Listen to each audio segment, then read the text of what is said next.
저와 여러분은 예수님을 믿는 순간부터 우리는 분명히 이 땅에 살아가면서 세 가지의 언약의 관계들을 갖게 됩니다. 첫째는 하나님과 우리와의 관계가 세워지게 되는 것이고, 예수를 믿는 그 순간부터 우리가 세상과의 관계도 언약의 관계에서 이해를 해야 하는 것입니다. 우리와 세상, 그리고 세상 사람들과의 관계가 세워지는 것이고, 그리고 또 하나는 우리 믿음의 공동체 안에서의 이 관계도 우리가 언약의 관계로 세워지게 되는 겁니다. 그래서 이 세 관계가 우리 안에 예수를 믿는 그 순간부터 세워지게 되는데, 우리가 이 관계를 어떻게 이해하고 또 이 관계 속에서 우리에게 주어진 의무와 책임은 무엇인가 라는 것을 함께 생각해보는 시간을 갖기를 원합니다. 이미 여러 번에 걸쳐서 제가 수없이 언약이라는 이야기를 여러분과 많이 나누었습니다. 그래도 이 언약이라는 말씀을 다시 한번 잠깐 말씀을 드리면, 언약이라는 것의 가장 중요한 의미 가운데 하나는 자르다라는 그러한 의미가 이 안에 있습니다. 이 자르다라는 의미는 그냥 어떤 종이를 자른다든지 어떤 사물을 자른다든지 그러한 것들을 의미하는 것이 아니라 생명력 있는 것, 짐승을 자르는 것, 사람을 자르는 것, 이러한 의미를 가지고 있습니다. 그렇기 때문에 언약이라는 것에는 죽음이라는 것이 함께 의미를 담고 있는 것을 봅니다. 언약이라는 것은 약속입니다. 그런데 그 약속 안에는 죽음을 담보한 약속이 그 안에 있는 것을 꼭 기억해야 합니다. 신명기 30장 19절을 보면 하나님께서 이스라엘 백성과 언약을 맺으면서 약속을 하시면서 내가 너희를 위해서 법과 질서 이런 것들을 두었는데, 그런데 너희가 이런 자세로 이 언약을 택해야 한다라는 것을 말씀을 합니다. 내가 오늘 하늘과 땅을 불러 너희에게 증거를 삼노라. 내가 생명과 사망과 복과 저주를 내 앞에 두었은즉 너와 내 자손이 살기 위하여 생명을 택하라. 하나님의 명령과 규례와 법도를 하나님의 백성들에게 주시면서 너희가 그런데 이것을 지키는 것을 해야 하는데, 그런데 이 안에는 생명과 사망이 있다, 복과 저주가 있다. 생명과 그 복을 택할 것이냐 아니면 사망과 저주를 택할 것이냐, 너희는 이 말씀을 잘 지켜서 생명과 복을 택해야 된다 라는 것들을 이야기합니다. 이스라엘 백성들과 약속을 하면서 그 약속 안에 무엇을 언급하고 있냐면 죽음과 하나님의 심판이 함께 있다는 것을 이 말씀 안에서 내포하고 있는 것을 봅니다. 그만큼 하나님께서는 하나님의 백성임에도 불구하고 하나님의 백성과 언약을 체결하실 때 그 언약을 체결하시는 그러한 중간에 생명이라는 것을 함께 담보로 하나님께서 말씀하고 언급하고 있는 것을 보게 됩니다. 그런데 우리가 잘 알지 않습니까? 이스라엘 백성들과 그렇게 계약을 하고 언약을 체결했어도 이스라엘 백성들은 어떻게 됩니까? 계속해서 하나님의 말씀을 어깁니다. 하나님보다 이방신을 쫓아갑니다. 자기들이 눈에 보이는 것을, 좋아하는 것을 따르는 일을 합니다. 하나님 앞에 심판받을 수밖에 없었고, 그들 앞에 기다려지는 것은 무엇밖에 없었냐면 하나님께서 저들을 죽이고 그리고 심판하시는 그것밖에 기다리는 것이 없었습니다. 실제로 이스라엘 백성은 북쪽이나 남쪽이나 다 멸망하게 됩니다. 나라가 다 흩어지게 되고 없어지게 되는 그러한 일이 있게 됩니다. 특별히 남쪽 이스라엘이 망할 때 이 나라가 완전히 망하게 되는 그 모습을 지켜보았던 선지자가 있습니다. 예레미야라는 선지자입니다. 예레미야가 남쪽 유다가 망하는 것을 보면서 그가 비통함 가운데 빠지게 됩니다. 절망 가운데 눈물로 하나님 앞에 호소하는 일이 있게 됩니다. 그런데 예레미야 애가서를 보면 그가 비통함 가운데서, 낙심이 된 가운데서 하나님 앞에 고백하다가 그의 고백이 이렇게 바뀌게 되는 것을 봅니다. 여호와의 인자와 긍휼이 무궁하심으로 우리가 진멸되지 아니할 것이라.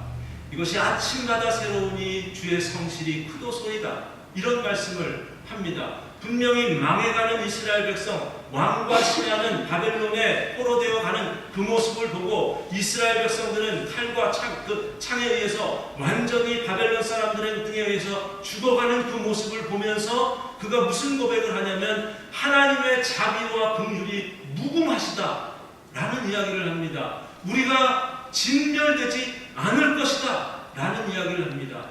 여러분, 예레미야가 무엇을 보았습니까? 예레미야가 본 것은 하나님의 자비를 보았답니다. 하나님의 사랑을 보았답니다. 하나님께서 우리를 이렇게 내버려 두지 아니하시고 하나님께서는 반드시 우리를 하나님의 사랑으로 구원에 이르기까지 하시는 하나님이시다 라는 것을 예레미야가 본 겁니다.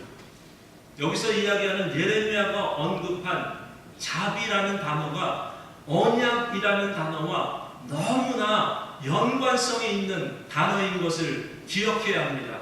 여러분이 언약과 자비라는 것을 언약, 자비 이거는 그냥 같이 가는 것이다 라고 생각할 정도로 그렇게 가까운 단어다 라고 이해하시면 좋습니다. 특별히 이 자비라는 단어를 그 성경에서 보실 때마다 자비 혹은 그 인자 이런 단어를 볼 때마다 이 안에 있는 의미가 하나님, 언약의 하나님의 충성스러운 사랑, 이렇게 이해를 하시면 좋습니다.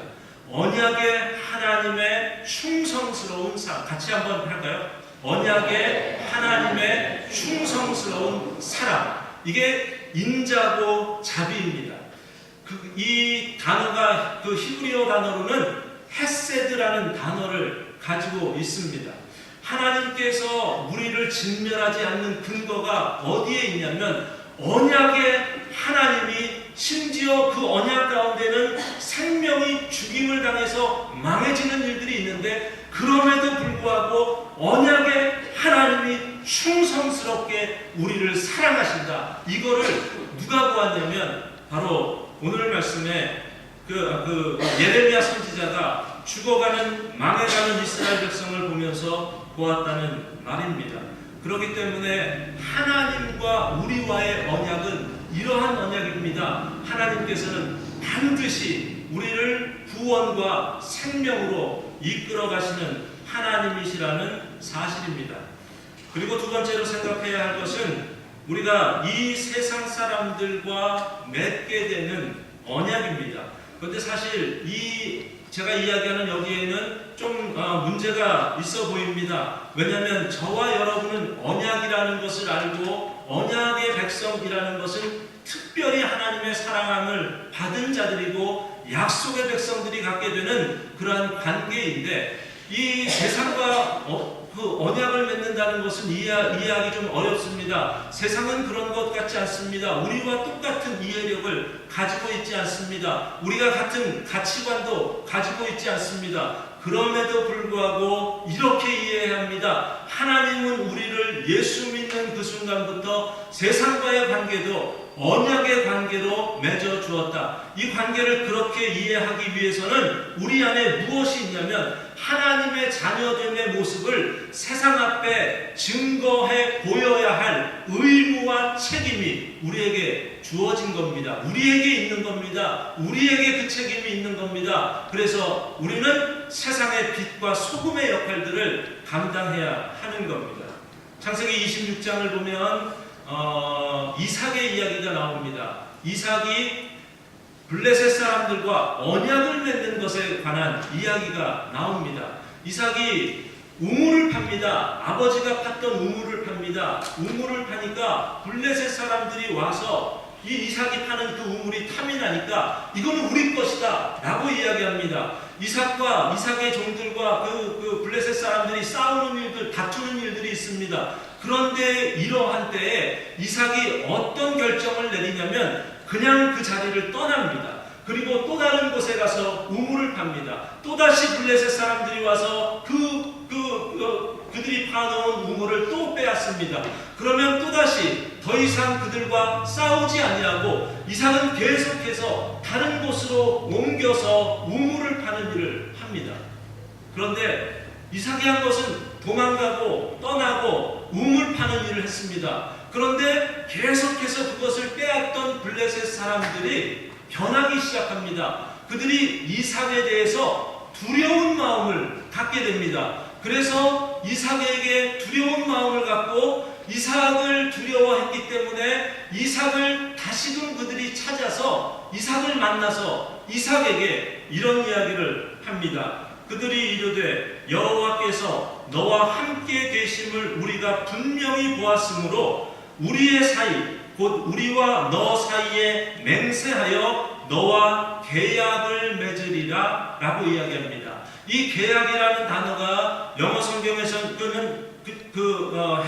히브리 말에서는 커버넌트, 언약이라는 말로 쓰여지고 있습니다. 분명히 블레셋 사람들입니다. 세상 사람입니다. 자기에게 피해를 줬던 사람입니다. 그런데 이삭이 한 것은 아무것도 없는 것 같은데 이삭을 두려워하면서 그에게 무엇을 이야기합니까? 우리와 언약을 맺자라고 이야기합니다. 왜 언약을 맺으려고 한다고 합니까? 내가 여호와 하나님께서 너와 함께 계심을 보았기 때문에 라고 이야기를 합니다. 그렇다면 이삭은 블레셋 사람들과 맞부딪히는 일들을 경험하는 그때에도 누구와의 관계가 중요했습니까? 하나님과의 관계를 지켜간 겁니다. 이삭이 세상 사람들과 다툴 일들, 여러 가지 어려운 일들이 있다 할지라도 이삭에게 중요한 것은 블레셋이 내 우물을 빼앗느냐 안 빼앗느냐가 중요한 것이 아니라 이러한 때에 내가 하나님 앞에서 어떻게 하나님의 자녀답게 살 것인가, 이게 더 이삭에게는 우선이었습니다. 이삭은 세상과의 언약을 만들어갔습니다. 그런데 그 만들어가는 것의 원칙은 하나님과의 언약이 기준이 되었던 겁니다. 세상 사람들 앞에서 우리가 부끄러울 때가 있습니다. 아니, 오늘날 이제 2세들이 계속해서 교회를 떠나는 일들이 있습니다.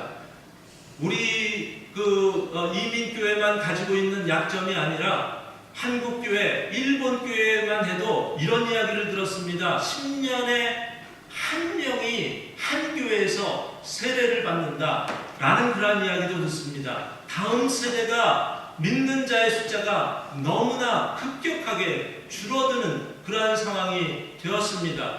우리의 책임도 분명히 있습니다. 이세가 떠나는 그러한 이유들 중에 가장 큰 이유 중에 하나가 우리 부모님 세대가 우리 어른 믿음의 선배라고 하는 사람들이 교회에서 행동하는 것과 세상 사람들과 행동하는 것이 너무나 다르게 보여진다라는 것을 이야기를 합니다. 저와 여러분의 책임입니다. 우리가 세상을 산다 할지라도 세상 속에서 무엇을 살아야 하냐면 하나님 앞에서 사는 겁니다. 하나님과의 관계를 내가 바로 언약의 관계로 그렇게 세워놓고 그것을 바로 지키기 위해서 애쓰고 노력한다면 우리의 자녀의 세대도 감동할 수 있습니다. 그들도 우리가 가지고 있는 그 관계를 자신들도 맺기 위해서 블레셋 사람들이 이삭을 찾아와서 우리도 그 관계 언약을 좀 맺어보자라고 요구했던 것처럼 그와 같은 일들이 우리에게도 얼마든지 있을 수 있으리라 믿습니다. 무엇을 하든지 누구를 대하든지 사람에게 하는 것이 아니라 하나님께 하듯 하라라고 성경은 분명히 말씀하고 있습니다. 그리고 세 번째로 우리가 생각해야 할 언약은 우리 같은 신앙인들 안에서 믿음의 공동체 안에서 갖게 되는 언약입니다.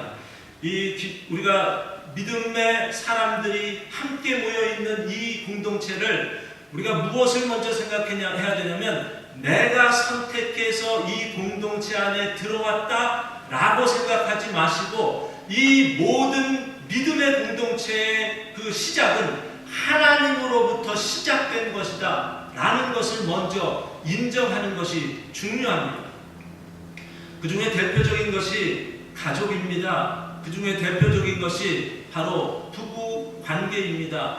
남자와 여자가 사랑해서 하나가 되었다라고 생각할 수 있지만 하나님은 처음부터 부부 관계를 그렇게 만드시지 않으셨습니다. 창세기 1장을 보면 하나님께서 이 땅을 창조하시면서 하나님이 보시기에 좋았더라 말씀하시다가 하나님이 보시기에 좋지 않았다라고 하는 그러한 성경 구절이 1장의 뒷부분에 나오는데 무엇을 보면서 좋지 않았다고 이야기를 하냐면 아담이 독처하는 것을 보니 하나님이 좋지 않았다라고 이야기합니다. 아담이 혼자 있는 것을 좋아하지 않으셔서 하나님께서는 돕는 배필을 만드시기로 작정하십니다. 그리고 나서 이렇게 합니다. 여호와 하나님이 아담에게서 취하신 그 갈빗대로 여자를 만드시고 그를 아담에게로 이끌어 오셨다라고 이야기합니다.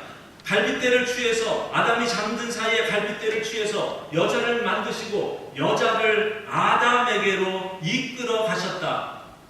부부 관계를 갖게 하셨다. 하나가 되게 하셨다. 그런데 그것이 누구에게부터 시작이 되었습니까? 하나님입니다. 하나님이 필요를 느꼈고 하나님께서 그 일을 하셨습니다. 그러면 아담은 그렇게 했고 우리 인류 첫 부부인 아담과 하와는 그렇게 했고 나머지 그 이후의 자손들은 그렇지 않습니까?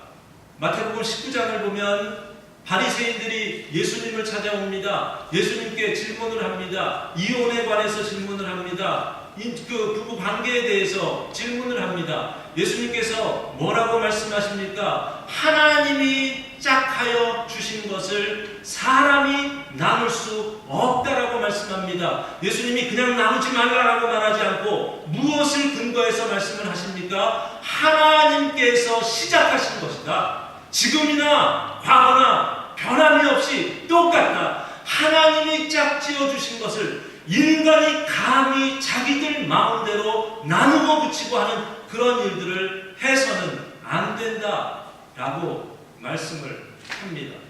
우리의 관계가 그것인 것을 기억해야 합니다. 사람의 관계, 이것을 우리가 좋아서 맺어진 관계라고 생각할 수 있는데 그렇지 않습니다. 시작을 하나님이 하셨고 하나님께서 하신 것을 우리가 마음대로 그렇게 할 수 없는 것을 기억해야 합니다. 결혼 제도 외에도 또 우리 믿음의 공동체, 저와 여러분, 여러분들 간의 이 관계도 마찬가지로 이해해야 합니다. 하나님께서 세워주신 겁니다. 내가 와서, 교회에 와서 내가 이 교회를 다니게 이것을 보기 이전에 하나님께서 나를 이 공동체와 언약의 관계를 맺게 하셨다라는 것을 우선적으로 볼 줄 알아야 합니다. 오늘 말씀에서 그것을 보여주고 있는 하나의 언약의 관계가 있습니다. 다윗과 요나단의 관계입니다. 다윗과 요나단의 관계는 이것은 세상 사람들이 보거나 할 때는 이것을 의형제다 이런 표현을 하지 않습니까? 그런데 이것은 언약의 관계입니다. 오늘 이 말씀 가운데서도 언약이라는 말을 표현합니다. 16절에 있는 말씀을 보면 이에 요나단이 다윗의 집과 언약하였다라고 그렇게 이야기를 합니다. 우리가 이미 두 주 전에 18장에서도 그 이야기를 했습니다. 요나단이 다윗의 집과 18장 3절에서 요나단은 다윗을 자기 생명같이 사랑하여 더불어 언약을 맺었다라고 이야기합니다. 이 두 사람이 언약을 맺게 된 겁니다. 그런데 두 사람이 언약을 맺은 것은 무엇으로 우리가 이해를 해야 하냐면 이 언약의 키워드를 말하라고 하면 저는 이렇게 말하고 싶습니다. 하나님처럼입니다. 하나님처럼 그 언약의 관계를 지키기 위해서 끝까지 노력해야 할 의무와 책임이 언약의 공동체 안에 주어졌다는 것을 기억해야 합니다. 우리가 그냥 실내에서 어떤 좋아서 맺는 그러한 단순한 약속과는 다릅니다. 우리에게 약하지만 다윗과 요나단이 완벽한 사람 아니었습니다. 그들에게도 흠이 많았습니다. 오늘 요나단이 이야기하는 거 보면, 다윗에게 이야기하는 거 보면 요나단도 모르는 게 참 많았습니다. 아버지가 자기를 그렇게 신뢰하지 않는 부분도 있는 줄도 몰랐습니다. 아버지에 대해서도 잘 모르는 그러한 모습이 있어 완벽하지 않습니다. 그런데 그들은 맺은 언약을 지키기 위해서 자기의 생명같이 이 언약을 정말 애쓰고 노력해서 자신들에게 주어진 의무와 책임을 다하고 있는 그 모습을 보게 됩니다. 이 말씀의 배경을 잠시 이야기하면 다윗과 요나단, 다윗이 지금 사울 왕 때문에 쫓겨나지 않습니까? 집으로 가면 신하를 보내서 또 도망갈 수밖에 없게 하고, 그가 사무엘이 있는 나요스로 가서 라마 나요스로 가니까 그곳에 또 신하들을 계속해서 보내서 다윗을 그곳에서 떠날 수밖에 없게 하는데, 오늘 말씀 1절을 보십시오. 다윗이 라마 나요스에서 도망하여 요나단에게 이르되 라고 이야기합니다. 다윗이 요나단에게로 이르게 되었다라고 이야기합니다. 요나단에게 이르게 되었다라는 이 이야기는 또 다시 이야기하면 누구에게 간 겁니까? 사울에게 간 겁니다.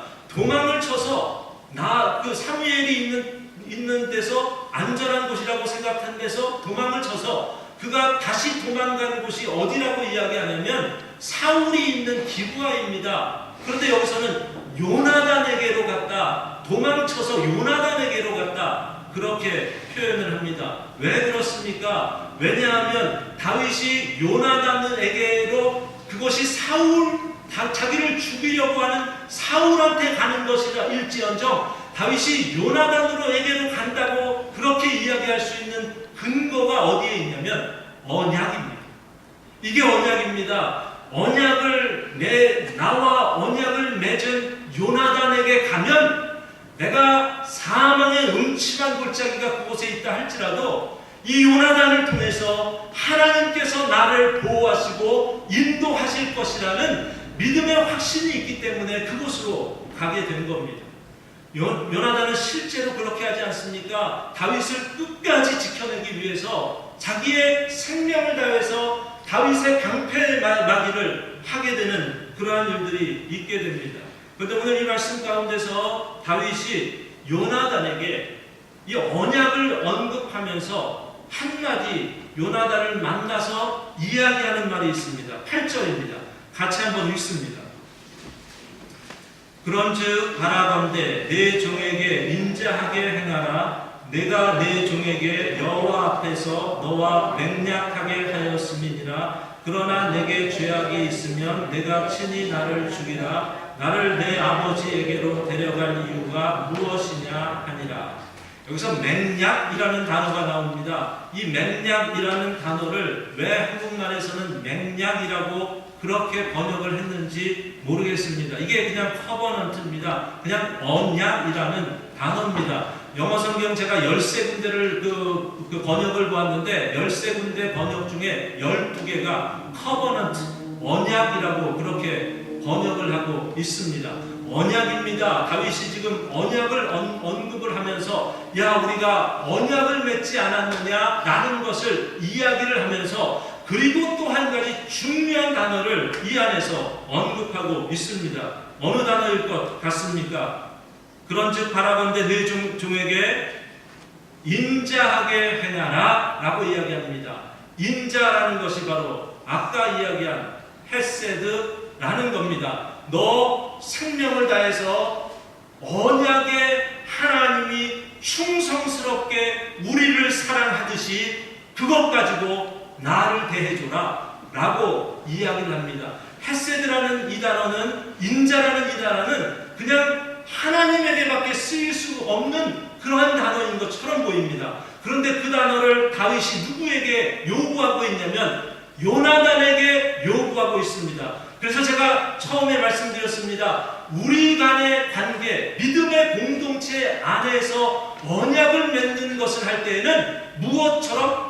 하나님처럼입니다. 하나님처럼 그 언약을 지키기 위해서 애쓰고 노력해야 할 의무와 책임이 우리에게 있다는 겁니다. 다윗이 그것을 요구합니다. 그런데 그 요구에 그 요나단이 응답하지 않습니까? 오늘 우리가 읽은 말씀 가운데 17절에 있는 말씀을 보면 다윗에 대한 요나단의 사랑이 그를 다시 맹세하게 하였으니 이는 자기 생명을 사랑함 같이 그를 사랑함이었더라.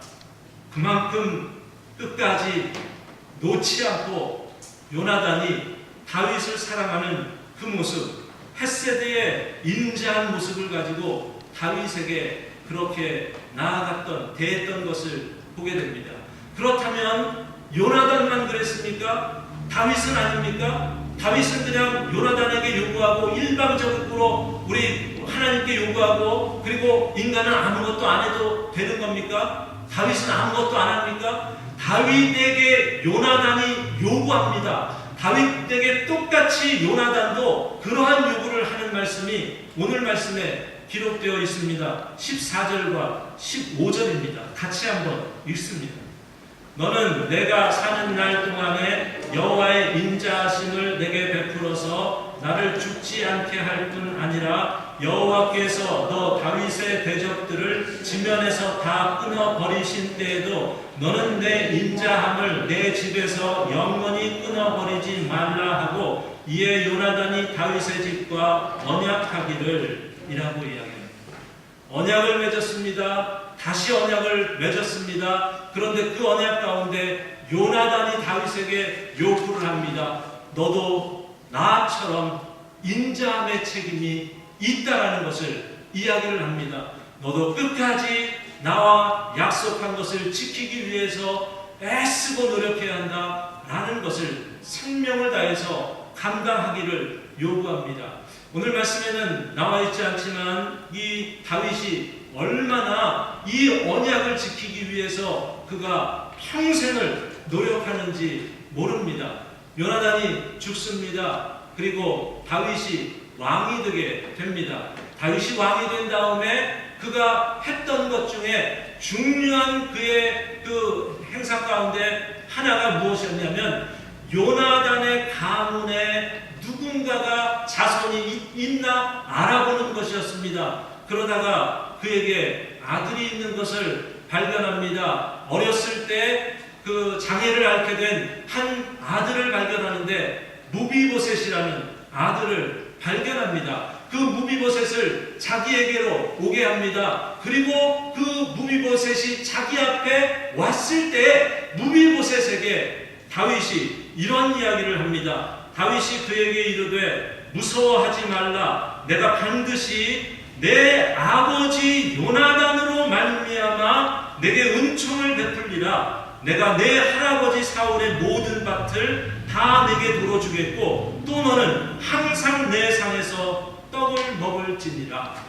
나와 함께 이제부터 있는 거다. 나와 함께 밥상도 같이 하고 같이 있어야 한다. 왜냐하면 내가 내 아버지와 맺은 언약이 있다. 약속이 있다. 나는 그걸 반드시 지켜내야만 한다라고 이야기를 하는 겁니다. 사무엘하 21장 7절에서도 이런 말씀이 있습니다. 다윗과 사울의 아들 요나단 사이에 서로 여호와를 두고 맹세한 것이 있으므로 왕이 사울의 손자 요나단의 아들 무비보셋을 아꼈다라고 이야기를 합니다. 저와 여러분에게도 이 언약이 있습니다. 하나님이 우리를 언약의 공동체로 세워 주셨다면 우리에게 다 책임이 있습니다. 이 언약의 공동체를 지켜가기 위해서 때로는 우리의 전부를 다 들여서 우리가 헌신하고 섬겨야 할 필요가 있습니다. 여러분, 이 헤세드라는 이 단어를 제가 만약에 헬라어로 번역을 한다면 아가페입니다. 이게 아가페입니다. 언약의 하나님의 헌신적이고 충성스러운 사랑입니다. 그 사랑이, 헤세드의 사랑이 저와 여러분에게 있어야 할 줄 믿습니다. 우리가 가정을 섬길 때도 마찬가지입니다. 다른 것 때문에 반응하는 것이 아니라 우리의 감정이나 우리의 생각이나 우리의 짧은 어떤 생각에 의해서 그게 반영되는 것이 아니라 하나님께서 우리를 사랑하신 헤세드의 사랑, 예수 그리스도를 통해서 반드시 죽어가는 백성이라 할지라도 끝까지 그 생명을 아끼지 아니하시고 오히려 자기의 아들을 죽이시기까지 우리를 충성스럽게 사랑하신 하나님의 사랑의 결정판이 저와 여러분 아닙니까? 우리가 그 사랑을 입은 자들이라면 우리도 하나님처럼입니다. 하나님처럼 사랑해야 합니다. 아낌없이 이 사랑을 그대로 세상 앞에 우리 믿음의 형제자매 앞에 반영해 낼 줄 알아야 합니다. 요한일서 3장 16절에서 뭐라고 말합니까? 그가 우리를 위하여 목숨을 버리셨으니 우리가 이로써 사랑을 알고 우리도 형제들을 위하여 목숨을 버리는 것이 마땅하니라. 마땅하답니다. 당연한 것이라고 이야기합니다. 그게 바로 헤세드의 하나님의 자비와 인자하심을 이야기하는 겁니다. 이 사랑은 옵션이 아닙니다. 차에 붙었다 뗄 수도 있는 액세서리가 아닙니다. 우리의 삶을 움직일 수 있는 엔진과 같은 것입니다. 이것이 우리에게 당연하고 마땅하다는 것을 기억하시고 우리에게 맡겨주신 영혼들을 사랑하시고 끝까지 십자가의 길이라 할지라도 그 십자가의 길을 달게 지고 충성스럽게 사시다가 생명의 면류관을 얻게 되는 저와 여러분이 되시기를 주의 이름으로 축원드립니다. 같이 한번 기도하는 시간 갖습니다.